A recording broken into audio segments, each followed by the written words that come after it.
এই গুড়ের কেউ যদি ভেজাল ধরা দিতে পারে 1 লক্ষ টাকা পুরস্কার দেওয়া হবে।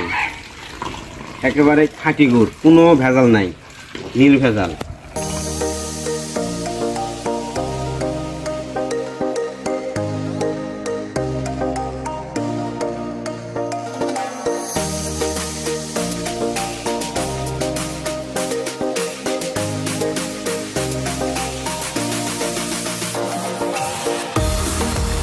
আমি নিজের হাতে তৈরি করেছি এই গুড়।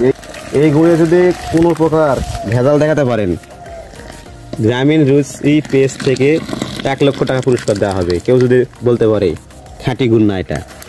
এখান থেকে আর কিছু সময় লাগবে হওয়ার পর আমরা সরাসরি চুলা থেকে গুড়টি নামাবো, একটু ঠান্ডা করার পর বোতলজাত করব।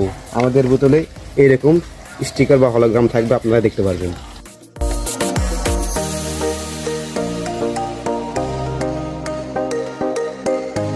এখন শেষ পর্যায়ে আর হয়তো 2-1 মিনিট সময় লাগবে। তারপর আমরা গুড় এখান থেকে নামে হালকা ঠান্ডা করার পর বোতলজাত করব।